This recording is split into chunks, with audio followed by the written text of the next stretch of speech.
three stooges in cahoots with a foreign power, Pakistan News. In a bid to save his political career, Pakistan Prime Minister Imran Khan accused three stooges of working with a foreign force to depose him.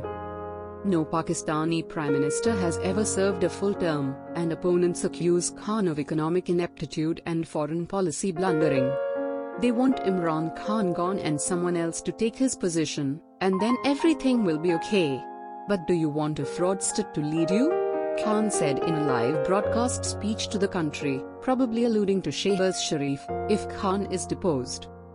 Khan stated foreign powers like Shehbaz, Fazlur Rehman, and Asif Ali Zardari because they know where the money and assets are. Toppled by Khan's alliance, the Pakistan Muslim League N, PML-N, and the Pakistan People's Party, PPP, dominate Pakistani politics.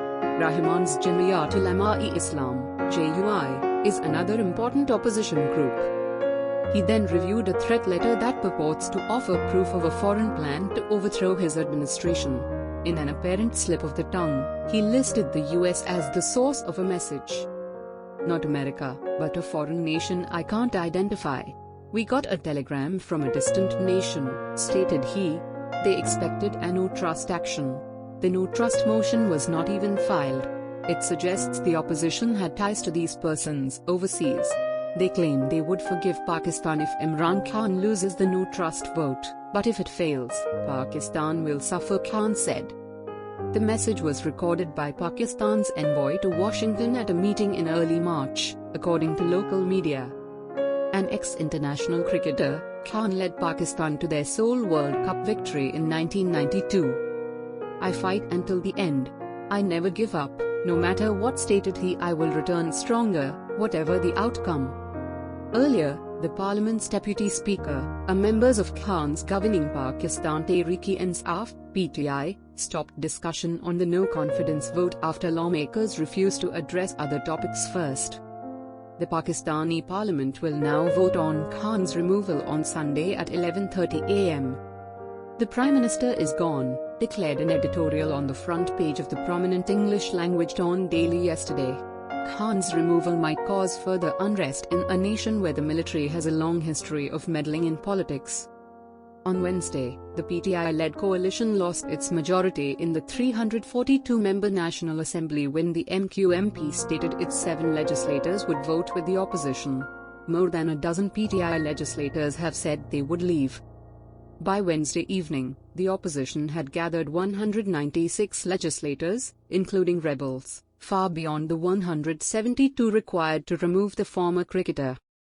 By not attending the assembly on the day of the vote, Khan is preventing dissidents from quietly supporting the motion to remove him.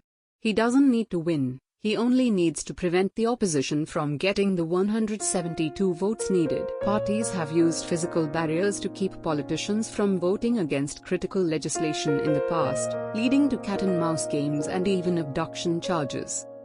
No-confidence motions against Pakistani PMs have failed twice before. Khan was elected on a promise to end decades of entrenched corruption and cronyism, but inflation, a weak rupee, and severe debt have weakened his popularity.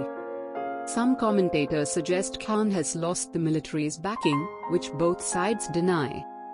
Khan has been blaming his local opponents for the situation, but on Sunday he claimed a global conspiracy was also planning his demise.